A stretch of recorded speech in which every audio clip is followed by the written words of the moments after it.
ಸಾಹಿತ್ಯ ಲೋಕದ ಮಹಾಪರ್ವ S L ಭೈರಪ್ಪನವರು ಇಂದು ನಿಧನರಾಗಿದ್ದಾರೆ. ಸಾಕಷ್ಟು ಸಾಹಿತಿಗಳು ತುಂಬ ಒಂದು ಕಡೆ ಬೇಜಾರು ವ್ಯಕ್ತಪಡಿಸಿದ್ದಾರೆ, ಮತ್ತೊಂದು ಕಡೆ ಅವರ ಒಡನಾಟಿಗಳು ತುಂಬ ಬೇಜಾರಾಗಿದ್ದಾರೆ. ಈ ಒಂದು ವಿಚಾರಕ್ಕೆ ಪ್ರೊಫೆಸರ್ ಕೃಷ್ಣಗೌಡ ಇದ್ದಾರೆ, ಅವ್ರು ಮಾತಾಡಿಸ್ತೀನಿ. ಸರ್, ನಿಮ್ಮದು ಎಸ್ ಎಲ್ ಭೈರಪ್ಪನವರು ಜರ್ನಿ ತುಂಬ ದೊಡ್ಡದಿದೆ. ಒಂದು ಕಡೆ ಸಿಂಗಾಪುರ್ ಕತೆ, ಮತ್ತೊಂದು ಕಡೆ ಲಂಡನ್ ಕತೆ, ಹೀಗೆ ಹಲವಾರು ವಿಚಾರಗಳು ಚರ್ಚೆ ಆಗಿದೆ. ನೀವು ಅವ್ರ ಜೊತೆ ಮಾತುಕತೆ ಮಾಡಿದರೆ, ಅವ್ರ ಜೊತೆ ಓಡಾಟ ಮಾಡಿದರೆ, ಇವತ್ತು ನಮ್ಮ ಮಂದಿಗಿಲ್ಲ ಸರ್. ನನಗೆ ವೈಯಕ್ತಿಕವಾಗಿ ತುಂಬ ಸಂಕಟ ಆಗಿದೆ. ಒಂದು, ಭೈರಪ್ಪನವ್ರ ಜೊತೆಗಿದ್ದಂಥ ವೈಯಕ್ತಿಕವಾದ ಸಂಪರ್ಕ, ಪರಸ್ಪರ ಗೌರವ, ಪ್ರೀತಿ. ಮತ್ತಿನ್ನೊಂದು, ಒಬ್ಬ ಲೇಖಕನಾಗಿ ನಮ್ಮ ಅನುಭವಗಳನ್ನು, ನಮ್ಮ ಸಂವೇದನೆಗಳನ್ನು ಕಟ್ಟಿರ್ತಾರಲ್ಲ, ಆ ಕಾರಣಕ್ಕಾಗಿ. ಅದರಿಂದ ಕ್ಲೀಶೆ ಮಾತಲ್ಲ, ಸವಕಲ್ ಮಾತಲ್ಲ, ಮಾಮೂಲಾಗಾಡೋ ಮಾತಲ್ಲ, ಅದು ತುಂಬಲಾರದ ನಷ್ಟ, ಕಷ್ಟ, ಅದೆಲ್ಲ ಅಲ್ಲ. ಆದರೆ ಇನ್ಮೇಲೆ ಮೈಸೂರಿನಲ್ಲಿ ಭೈರಪ್ಪನವ್ರು ಇಲ್ಲ ಅಂದ್ರೇ ಮೈಸೂರೇನೋ ಖಾಲಿಯಾಗಿದೆ ಅಂತ ಅನಿಸುತ್ತೆ ನನಗೆ. ಮೈಸೂರಿನಲ್ಲಿ ಯಾರೋ ಇರಬೇಕಾದವ್ರು ಇಲ್ಲ ಅಂತ ಅನಿಸ್ತಾ ಇದೆ. ಹಾಗೆ ಮೈಸೂರಿನಲ್ಲಿ ಒಂದು ಶೂನ್ಯ, ಒಂದು ರಿಕ್ತತೆ, ಅಥವಾ ಇಡೀ ಕನ್ನಡ ನಾಡಿನಲ್ಲಿ ಆ ರಿಕ್ತತೆ ಕಾಣಿಸ್ತಾ ಇದೆ. ಆಮೇಲೆ ಒಂದು ತರಹದ ಹೆಮ್ಮೆ ಏನಂದರೆ, ಇಡೀ ಭಾರತ ದೇಶ ಈ ಕನ್ನಡದ ಲೇಖಕನ ನಮ್ಮ ಲೇಖಕ ಅಂತ ಭಾವಿಸಿತ್ತಲ್ಲ. ಇಡೀ ಭಾರತ ದೇಶದ ಎಲ್ಲ ಓದುಗರು ಭೈರಪ್ಪನವರ ಬರವಣಿಗೆಯನ್ನು ನಿರೀಕ್ಷೆ ಮಾಡ್ತಾ ಇದ್ರಲ್ಲ, ಅವರ ಕೃತಿಗಳ ನಿರೀಕ್ಷೆ ಮಾಡ್ತಾ ಇದ್ರಲ್ಲ. ಆ ದೃಷ್ಟಿಯಿಂದ ಕನ್ನಡಕ್ಕೆ ಬಹಳ ದೊಡ್ಡ ಗೌರವ ತಂದುಕೊಟ್ಟಂಥ ಮಹನೀಯ ಲೇಖಕರವರು. ಅವರ ದೇಹಾಂತವಾಗಿರೋದು ಒಂದು ಸಾವಿನಿಂದ ಭೈರಪ್ಪ ಮುಗಿಯೋದಿಲ್ಲ. ಅವರ ಸಾವಿನಿಂದ ಭೈರಪ್ಪ ಮುಗಿಯೋದಿಲ್ಲ, ಸಾವಿನಿಂದಲೇ ಆರಂಭ ಆಗ್ತಾರೆ. ಇನ್ನೊಂದು ಭೈರಪ್ಪ ಆರಂಭ ಆಗ್ತಾರೆ. ಯಾಕೆಂದರೆ ದೇಹ ಅಷ್ಟೇ ಹೋಗುತ್ತೆ. ಭೈರಪ್ಪ ಒಂದು ಧೋರಣೆಯಾಗಿ, ಒಂದು ತತ್ವವಾಗಿ, ಒಂದು ನಿಲುವಾಗಿ, ಒಂದು ಅಜೆಂಡಾ ಆಗಿ, ಒಂದು ಸಿದ್ಧಾಂತವಾಗಿ, ಒಂದು ಸಾಹಿತ್ಯದ ಪಂಥವಾಗಿ ಭೈರಪ್ಪನಿರ್ತಾರೆ. ಬಹಳ ಕಾಲ ಅದರ ಚರ್ಚೆ ಆಗಿರ್ತಾರೆ. 100 ವರ್ಷ ಇನ್ನೂ ಭೈರಪ್ಪನವರು ನಮ್ಮ ಪ್ರಜ್ಞೆಯನ್ನು ತಾಕತಾನೆ ಇರ್ತಾರೆ, ಕಾಡ್ತಾನೆ ಇರ್ತಾರೆ. ಆ ದೃಷ್ಟಿಯಿಂದ ಕನ್ನಡದ ಬಹಳ ದೊಡ್ಡ ಲೇಖಕ, ಒಬ್ಬ ಲೇಖಕ ಇಷ್ಟೊಂದು ಅಗಾಧವಾದ ಜೀವನಾನುಭವ, ಇಷ್ಟೊಂದು ಲೋಕಾನುಭವ, ಇಷ್ಟೊಂದು ಕ್ಷೇತ್ರ ಕಾರ್ಯಗಳು, ಇಷ್ಟೊಂದು ಅಧ್ಯಯನ, ಇದೆಲ್ಲವನ್ನು ಇಟ್ಟುಕೊಂಡು ಒಂದು ಅಗಾಧವಾದ ಪ್ರತಿಭೆಯ ನಿರೂಪಣಾ ಸಾಮರ್ಥ್ಯ ಮತ್ತು ವಸ್ತುವನ್ನು ಗ್ರಹಿಸುವ ರೀತಿ, ಅದೊಂದು ವಿಶೇಷವಾದ ಪ್ರತಿಭೆ ಅದು. ಸರ್, ನೀವು ಅದೇ ಸಿಂಗಾಪುರ್ ಪ್ರವಾಸದ ಬಗ್ಗೆ ಮಾತಾಡಿದ್ರಿ, ಮತ್ತೊಂದು ಕಡೆ ಈ ಫ್ಲೈಟಲ್ಲಿ ಹೋಗುವ ಕೆಲವೊಂದು ವಿಷಯಗಳನ್ನು ವ್ಯಕ್ತಪಡಿಸಿದ್ರಿ. ಏನು ಸರ್ ವಿಚಾರ? ಹೇಗೆಲ್ಲ ಅವರು ನಿಮ್ಮ ಜೊತೆ ಒಡನಾಟ ಇತ್ತು? ಕೆಲವೊಂದು ಪ್ರಶ್ನೆಗಳು ಯಾವ ರೀತಿ ಉತ್ತರ ಕೊಡ್ತಿದ್ರು? ಭೈರಪ್ಪನವರು ಮೇಲ್ನೋಟಕ್ಕೆ ಬಹಳ ಗಂಭೀರ, ಜನಗಳ ಜೊತೆ ಮಾತಾಡೋದಿಲ್ಲ ಅಂತ ಅನಿಸುತ್ತೆ. ಆದರೆ ಭೈರಪ್ಪನವರು ತುಂಬ ವಾಚಾಳಿ ಕೂಡ. ನನ್ನ ಮಾತು ಇವ್ರಿಗೆ ತಾಕತ್ತೆ, ನನ್ನ ಮಾತು ಇವ್ರಿಗೆ ಅರ್ಥ ಆಗುತ್ತೆ, ನನ್ನ ಗ್ರಹಿಕೆಯ ಮಟ್ಟದಲ್ಲಿ ಇವ್ರು ಇದ್ದಾರೆ ಅಂತ ಅನಿಸಿದ್ರೆ ಭೈರಪ್ಪನವ್ರು ತುಂಬ ಮಾತಾಡೋರು. ನಾನು ಎಷ್ಟೋ ಸಲ ಏರ್ಪೋರ್ಟ್ಗಳಲ್ಲಿ 4, 5, 6 ಗಂಟೆ ಭೈರಪ್ಪನವ್ರ ಜೊತೆ ಠಳಾಯಿಸಿರೋದುಂಟು. ಒಂದು ಫ್ಲೈಟ್ ಲೇಟ್ ಆಗುತ್ತೆ ಅಂದರೆ, ಯಾವುದೋ ಒಂದು ವಿಮಾನ ಬರಬೇಕು, ಅದು ಸಮಯ ಇದೆ ಅಂತಂದರೆ ಒಂದು 5-6 ಗಂಟೆ ಸಮಯ ಇರುತ್ತೆ ಏರ್ಪೋರ್ಟಲ್ಲಿ. ಆಮೇಲೆ ಪ್ರಯಾಣಾವಧಿ ಎಷ್ಟೋ ಸಲ 10 ಗಂಟೆ, 6 ಗಂಟೆ, 9 ಗಂಟೆ ಜೊತೆಯಲ್ಲಿ ಪ್ರಯಾಣ ಮಾಡಿದ್ದೀವಿ. ಅವಾಗೆಲ್ಲ ಭೈರಪ್ಪನವ್ರು ಬೇಕಾದಷ್ಟು ಮಾತಾಡಿದ್ದಾರೆ. ಸಾಮಾನ್ಯವಾಗಿ ವಿಮಾನದಲ್ಲಿ ಕೂತ್ಕೊಳ್ಳುವಾಗ ಭೈರಪ್ಪನವರು ವಿಂಡೋ ಸೀಟ್ ತಗೊಳ್ಳೋರು. ಯಾವಾಗಲೂ ವಿಂಡೋ ಸೀಟ್ ಕೇಳೋರು. ಅವರು ಡೆಸ್ಕ್ ಹತ್ರ ಹೋಗಿ ಕೇಳ್ತಾ ಇದ್ದೆ ವಿಂಡೋ ಸೀಟ್ ತಗೊಳ್ಳೋರು. ಯಾಕೆ ಅಂದರೆ, ನಾನು ಹೊರಗೆ ನೋಡಬೇಕು ಅಂತ. ಯಾವಾಗಲೂ ಹೊರಗೆ ನೋಡೋಕ್ಕಾಗೋದಿಲ್ಲ. ಯಾಕೆಂದರೆ ವಿಮಾನದಲ್ಲಿ ಎಷ್ಟೋ ಸಲ ನೀವು ಕಿಟಕಿನ ಮುಚ್ಕೊಂಡಿರ್ಬೇಕಾಗತ್ತೆ, ಯಾವಾಗಲೂ ಕಿಟಕಿನ ತೆರೆಯಲ್ಲ. ಆದರೆ ಭೈರಪ್ಪನವರು ಸಾಧ್ಯವಾದಷ್ಟು ಕಿಟಕಿನ ತೆರೆದು ಹೊರಗಡೆ ನೋಡ್ತಾ ಇರೋರು. ಅವ್ರು ಹೇಳ್ತಾ ಇದ್ದೊಂದು ಮಾತು, ನನಗೆ ಹೊರಗೆ ನೋಡ್ತೀನಿ, ನಮ್ಮ ಭಾರತ ದೇಶದ ಗಡಿ ದಾಟಿದ್ವು ಅಂದಾಗ ನನಗೊಂದು ರೋಮಾಂಚನ ಆಗುತ್ತೆ. ಆಮೇಲೆ ಕರ್ನಾಟಕಕ್ಕೆ ಬಂದು ಅಂದಾಗ ಇನ್ನೊಂದು ಚೈತನ್ಯ ಬಂದಂಗಾಗುತ್ತೆ. ಬೆಂಗಳೂರಲ್ಲಿ ಇಳಿಯುವಾಗ ನೆಲಕ್ಕೆ ಕಾಲಿಟ್ಟಾಗ, ನಾನು ಯಾವುದೋ ಬೇರೆ ದೇಶಕ್ಕೆ ಹೋಗಿ 10 ದಿವಸ, 12 ದಿವಸ, 1 ತಿಂಗಳು ಇದ್ದು ನಮ್ಮ ನೆಲಕ್ಕೆ ಕಾಲಿಟ್ಟಾಗ, ನಮ್ಮ ವಿಮಾನ ನಿಲ್ದಾಣದಲ್ಲಿ ಕಾಲಿಟ್ಟಾಗ ಅದೇನೋ ಒಂದು ಸಂತೋಷ ಆಗುತ್ತೆ, ಅವ್ಯಕ್ತವಾದ ಸಂತೋಷ ಅದು ಆಗುತ್ತೆ ಅಂತನ್ನೋರು.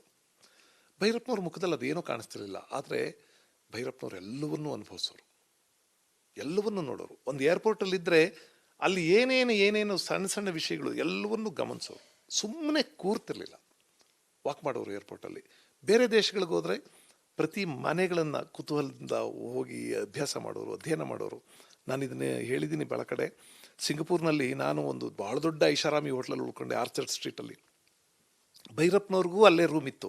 ಆದರೆ ಅವರು ಯಾವುದೋ ಒಂದು ಪುಟ್ಟ ಮನೆಯಲ್ಲಿ, ನಮ್ಮ ಕನ್ನಡದವರೊಬ್ಬರು ಮನೆಯಲ್ಲಿ ಹೋಗಿ ಉಳ್ಕೊಂಡ್ರು.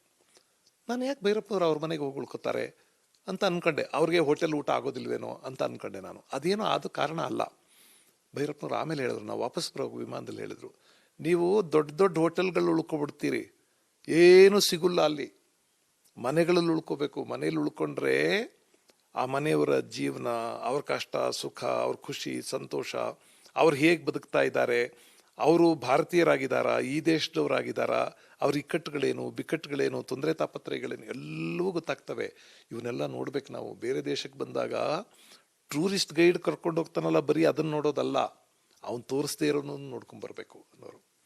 ನಾನು ಕೇಳಿದೆ, ಇದೆಲ್ಲ ನಿಮಗೆ ಕಾದಂಬರಿ ಬರೆಯೋಕ್ಕೆ ಅನುಕೂಲ ಆಗುತ್ತೆ ಅಂತಲ್ಲ ಸರ್, ಈ ಥರ ವಿಷಯ ಸಂಗ್ರಹ ಮಾಡೋದು ನೀವು ಅಂದರೆ? ಅವ್ರು ಹೇಳಿದರು, ನೋಡಿ, ನಾವು 100 ಸಂಗ್ರಹ ಮಾಡಿದರೆ ಕಾದಂಬರಿಯಲ್ಲಿ 10 ಉಪಯೋಗಕ್ಕೆ ಬರ್ಬೋದು, 5 ಉಪಯೋಗಕ್ಕೆ ಬರ್ಬೋದು, ಭಾಳಷ್ಟು ಬರದೇ ಇರ್ಬೋದು. ಆದರೆ ಎಲ್ಲವನ್ನೂ ಉಪಯೋಗಕ್ಕೆ ಬರುತ್ತೆ ಅಂತಲೇ ಸಂಗ್ರಹಿಸ್ಕೋಬಾರ್ದು, ಇಟ್ಕೋಬೇಕು. ನಮ್ಮ ಅನುಭವಕ್ಕೆ, ನಮ್ಮ ಜೀವನಾನುಭವಕ್ಕೆ ಇಟ್ಕೋಬೇಕು, ಎಲ್ಲವನ್ನೂ ತಿಳಿಬೇಕು. ಎಷ್ಟೋ ಸಲ ಒಂಚೂರು ಉಪಯೋಗಕ್ಕೆ ಬರೋದಿಲ್ಲ ಕಾದಂಬರಿಯಲ್ಲಿ, ಆದರೂ ಅನುಭವಗಳಲ್ವ ಅವು, ಅದರ ನಿಧಿ ನಾವು ಸಂಗ್ರಹಿಸಿ ಇಟ್ಕೊಂಡಿರ್ಬೇಕು ಅಂತನ್ನೋರು. ಅಮೆರಿಕಕ್ಕೆ ಹೋಗಲಿ, ಯಾರೋ ಒಬ್ಬ ಅಮೆರಿಕನ್ ಸಿಕ್ಕಲಿ, ಮಾತಾಡ್ಸೋರು ಅವನನ್ನು.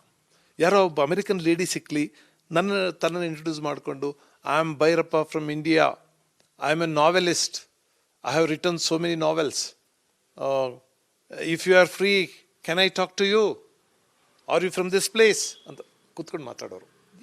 ಅವ್ರ ಹತ್ರ ಮಾತಾಡಿದ್ರೆ ಏನೋ ಸಿಗುತ್ತೋ ಏನೋ, ಎಲ್ಲವೂ ಸಿಗುತ್ತೆ ಅಂತಲ್ಲ, ಒಂದು ಅನುಭವ ಆಗುತ್ತೆ. ಬೇರೆ ದೇಶದವರು ಏನು ಯೋಚನೆ ಮಾಡ್ತಾರೆ, ಆ ಥರದ ಅನುಭವ ಆಗುತ್ತೆ. ಹಾಗೆ ಯಾವ ದೇಶಕ್ಕೆ ಹೋದರೂ ಭೈರಪ್ಪನವರು every minute he used to be alert. Sir, ಈಗ ಮತ್ತೆ ಅವರ ಕಾದಂಬರಿ ಮತ್ತು ಅವರ ಸಾಹಿತ್ಯ ವಿಭಿನ್ನ ಸರ್. ಕೆಲವರು ಒಪ್ಪಲ್ಲ, ಕೆಲವರು ವಿರೋಧ ಮಾಡ್ತಾರೆ, ನೀವು ಬಲಪಂಥ ಅಂತ ಒಂದು ಕಡೆ ವಾದ ಮಾಡ್ತಾರೆ. ನೋಡಿ, ಎಲ್ಲ ದೊಡ್ಡ ಸಾಹಿತಿಗಳ ಬಗೆಗೂ ಒಂದು ವಿರೋಧ ಇದ್ದೇ ಇದೆ. ಕುವೆಂಪು ವಿರೋಧ ಇರಲಿಲ್ವಾ? ಇತ್ತು. ಭೈರಪ್ಪನವ್ರಿಗೂ ಇದೆ. ಯಾರು ಕುವೆಂಪುವನ್ನು ಮೆಚ್ಚುತ್ತಾರೋ ಅವ್ರು ಭೈರಪ್ಪನವ್ರನ್ನ ವಿರೋಧಿಸ್ತಾರೆ, ಯಾರು ಭೈರಪ್ಪನವ್ರನ್ನ ಮೆಚ್ತಾರೋ ಅವ್ರು ಕುವೆಂಪುವ್ರನ್ನ ವಿರೋಧಿಸ್ತಾರೆ. ಆಗ್ಬೋದು. ಆಮೇಲೆ ಸತ್ಯ ಅನ್ನೋದು ಭಾಳ ಸಾಪೇಕ್ಷವಾದದ್ದು. ನಮ್ಮ ಅನುಭವಗಳು ಕೂಡ ನಮ್ಮವು ಅನುಭವಗಳು. ಅವನ್ನ ಸಾರ್ವತ್ರಿಕ ಮಾಡುವಾಗ, ಅವನು ಹೊರಗೆ ಕೊಡುವಾಗ, ನಾವು ನಮಗೆ ದಕ್ಕಿದ್ದನ್ನು ನಾವು ಹೇಳ್ತಿರ್ತೀವಿ. ನಮ್ಮ ಅನುಭವಕ್ಕೆ, ನಮ್ಮ ಓದಿಗೆ, ನಮ್ಮ ಜ್ಞಾನಕ್ಕೆ ಏನು ದಕ್ಕಿದೆಯೋ, ನಮ್ಮ ಗ್ರಹಿಕೆಗೆ ಏನು ಸಿಕ್ಕಿದೆಯೋ ಅದನ್ನು ಹೇಳ್ತೀವಿ. ಅದು ಇನ್ನೊಬ್ಬರಿಗೆ ಇದು ನಮ್ದಲ್ಲ, ಇದು ಸರಿಯಲ್ಲ ಅಂತ ಅನ್ನಿಸ್ಬೋದು. ಇಂಥದ್ದೊಂದು ಚರ್ಚೆ ಇಲ್ಲದೆ ಇದ್ದರೆ ಸಾಹಿತ್ಯ ನಡೆಯೋದೇ ಇಲ್ಲ. ಸಾಹಿತ್ಯದಲ್ಲಿ ಈ ಥರದ್ದೊಂದು ಚರ್ಚೆ, ಈ ಥರದ ಜಿಜ್ಞಾಸೆ ನಡೀಲೇಬೇಕು, ನಡೆಯುತ್ತೆ. ಆದರೆ ನಾನು ಯಾವಾಗಲೂ ಹೇಳೋದೇನೆಂದರೆ, ಇವೆಲ್ಲವೂ ಒಂದು ಸಂವಾದ ಅಂತ ನಡೆದ್ರೆ, ಒಂದು ಜಿಜ್ಞಾಸೆ ಚರ್ಚೆ ಅಂತ ನಡೆದ್ರೆ ಆ ಸಮಾಜ ಪ್ರಬುದ್ಧವಾಗಿದೆ ಅಂತ ಅರ್ಥ. ಆದರೆ ಅದಕ್ಕೆ ಬದಲಾಗಿ ಇದು ವೈಯಕ್ತಿಕವಾದ ಈರ್ಷೆ, ಜಗಳ, ಗಲಾಟೆ ಅಂತ ಆಗ್ಬಿಟ್ಟಾಗ ಅದೊಂದು ಅಪ್ರಬುದ್ಧ ಸಮಾಜ. ಯಾವುದೇ ವಿಷಯ ಆಗಲಿ, ಅದು ನಮಗೆ ಒಪ್ಪಿಗೆ ಆಗಲಿ ಆಗದೇ ಇರಲಿ, ಅದನ್ನು ನಾವು ಸ್ವೀಕರಿಸಬೇಕೋ ಬೇಡವೋ ಅಂತ ಚರ್ಚೆ ಮಾಡಿ, ಜಿಜ್ಞಾಸೆ ಮಾಡಿ, ಸಂವಾದ ಮಾಡಿ ತೀರ್ಮಾನ ಮಾಡೋದು ಒಂದು ಪ್ರಬುದ್ಧ ಸಮಾಜದ ಲಕ್ಷಣ. ಅದರಿಂದ ಭೈರಪ್ಪನವ್ರಿಗೆ ಆ ವಿಷಯದಲ್ಲಿ ಒಂದು ದೊಡ್ಡ ದಾಳಿ ನಡೆಯೋದು. ಆದರೆ ನಾನು ನೋಡ್ತಿದ್ದೇನೆಂದರೆ, ಭೈರಪ್ಪನವರು ಅವು ಯಾವ ದಾಳಿಗೂ ಅಪ್ರತಿಭರಾಗಲಿಲ್ಲ, ಹೆದರಲಿಲ್ಲ. ಅಲ್ಲ, ಕೆಲವೊಂದು ಪ್ರಶಸ್ತಿಗಳು ಆ ಒಂದು ಕಾರಣಕ್ಕೆ ತಪ್ಪಿದಂತೆ ಕೆಲವೊಂದು ಮಾತುಗಳು. ನನಗೆ ಈ ಪ್ರಶಸ್ತಿಗಳಿಂದ ಯಾರಾದರೂ ಒಬ್ಬರು ದೊಡ್ಡವರಾಗ್ತಾರೆ ಅನ್ನೋದ್ರ ಬಗ್ಗೆ ನಂಬಿಕೆ ಇಲ್ಲ. ಕೆಲವ್ರಿಗೆ ಆಕಸ್ಮಿಕವಾಗಿ ಬರ್ತವೆ, ಕೆಲವ್ರಿಗೆ ಆಕಸ್ಮಿಕವಾಗಿ ತಪ್ಪಿ ಹೋಗ್ತವೆ. ಭೈರಪ್ಪನವ್ರಿಗೆ ಯಾವುದೋ ಬರಲಿಲ್ಲ ಅನ್ನೋ ಕಾರಣಕ್ಕೆ ಭೈರಪ್ಪನವರು ನನಗೆ ಒಂದು ಅಂಗುಲವೂ ಚಿಕ್ಕವರಾಗಿ ಕಾಣಿಸೋದಿಲ್ಲ, ಅಥವಾ ಯಾವುದೋ ಬಂದಿದೆ ಅನ್ನೋ ಕಾರಣಕ್ಕೆ ಅವ್ರು ದೊಡ್ಡವರಾಗಿ ಕಾಣಿಸೋದಿಲ್ಲ. ಭೈರಪ್ಪನವರೇ. ನೋಡಿ, ನಾನು ಈಗ ಗಮನಿಸ್ತಾ ಇರೋದು, ನೀವೆಲ್ಲ ಗಮನಿಸ್ತಿದ್ದೀರಿ ಅಂತ ಕಾಣಿಸುತ್ತೆ, ಸರ್ಕಾರಗಳು ಈ ಸಾಹಿತಿ, ಈ ಕಲಾವಿದ ನಮ್ಮ ಪರವಾಗಿದ್ದಾನೋ ಇಲ್ಲವೋ ಅಂತ ಯೋಚನೆ ಮಾಡ್ತವೆ. ಪ್ರಶಸ್ತಿ ಕೊಡುವಾಗ ಯೋಚನೆ ಮಾಡ್ತವೆ, ಯಾವುದಕ್ಕೋ ನಾಮಿನೇಟ್ ಮಾಡುವಾಗ ಯೋಚನೆ ಮಾಡ್ತವೆ. ಅಸಹ್ಯ. ಸಾಹಿತಿ ಕೂಡ ಈ ಸರ್ಕಾರ ನಮ್ದೋ ಅಲ್ವೋ ಅಂತ ಯೋಚನೆ ಮಾಡ್ತಾನೆ, ಅದು ಅಸಹ್ಯ. ಸಾಹಿತಿಗೆ ಕೂಡ ಸರ್ಕಾರದ ಜೊತೆ ಒಂದು ತೋಳಂತರ ಇರಬೇಕು.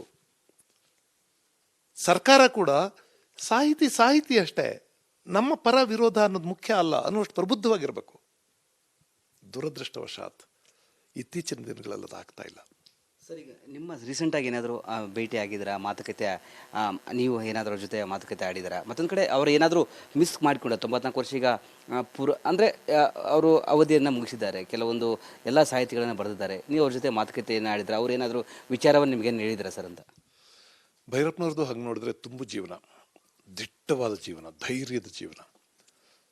ಅವರಿಗೆ ತಾನು ಸತ್ತೋಗ್ತೀನಿ ಅನ್ನೋ ಭಯ ಕೂಡ ಯಾವಾಗಲೂ ಇದ್ದಿರಲಿಲ್ಲ. ನಾನು ಹೀಗೆ ಬದುಕಿದ್ದೀನಿ, ಇದೊಂದು ದಿವಸ ಅಂತ್ಯವಾಗ್ತದೆ, ಐ ಡೋಂಟ್ ಕೇರ್ ಅನ್ನೋಂಗೆ ಬದುಕಿದ್ರು ಅವರು.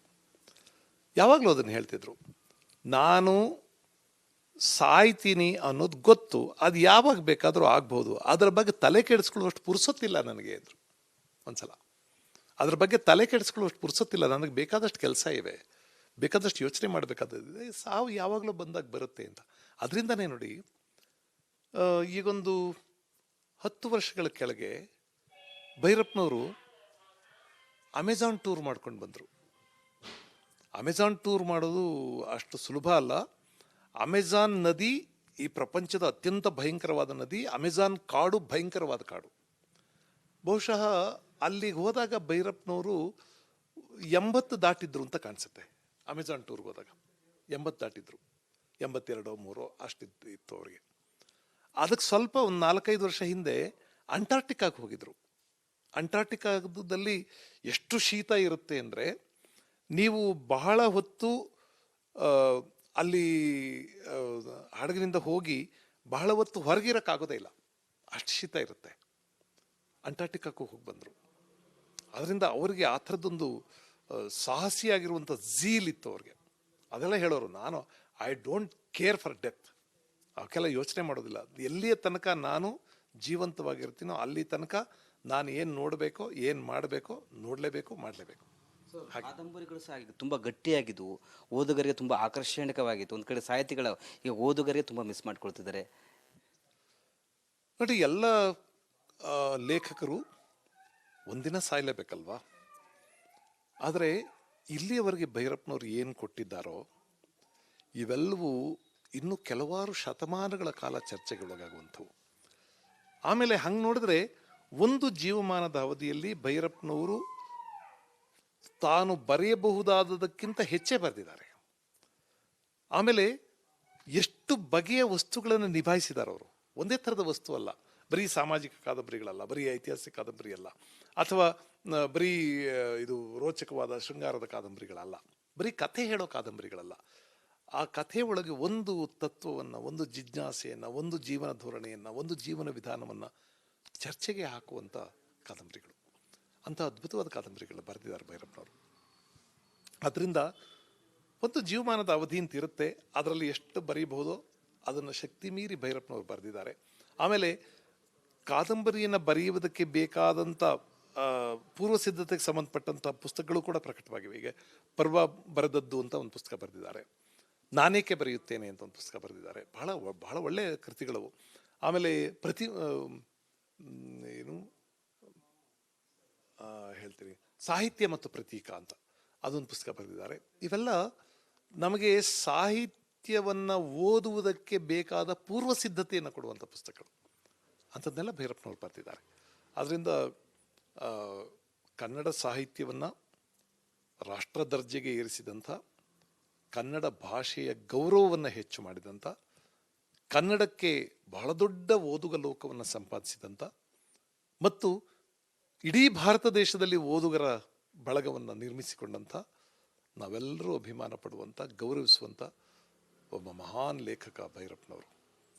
ನಾ ಹೇಳಿದ್ನಲ್ಲ, ಅವರ ದೇಹಾಂತ ಆಗಿದೆ, ಆದರೆ ಭೈರಪ್ಪನವರ ಬದುಕು ಮುಗಿದಿಲ್ಲ. ಅವರ ಚೈತನ್ಯ ಇನ್ನೂ ಬಹಳ ಕಾಲ ಜೀವಂತವಾಗಿ ಇರುತ್ತೆ. ಎಲ್ಲಿಯ ತನಕ ಭೈರಪ್ಪನವ್ರು ಚರ್ಚೆ ಆಗ್ತಿರ್ತಾರೋ, ಎಲ್ಲಿಯ ತನಕ ಭೈರಪ್ಪನವ್ರು ಓದಿಸ್ಕೊಳ್ತಿರ್ತಾರೋ, ಅಲ್ಲಿಯ ತನಕ ಭೈರಪ್ಪನವ್ರ ಶರೀರ ಅಷ್ಟೇ ಇರೋದಿಲ್ಲ, ಆದರೆ ಭೈರಪ್ಪನವ್ರು ಇರ್ತಾರೆ. ಎಸ್ ಸರ್, ಇದಿಷ್ಟು ಪ್ರೊಫೆಸರ್ ಕೃಷ್ಣಗೌಡರು ಮಾತಾಗಿತ್ತು. ಕ್ಯಾಮ್ರಾ ಪರ್ಸನ್ ಲೋಹಿತ್ ಜೊತೆ ವೀರೇಶ್, ರಿಪಬ್ಲಿಕ್ ಕನ್ನಡ, ಮೈಸೂರು.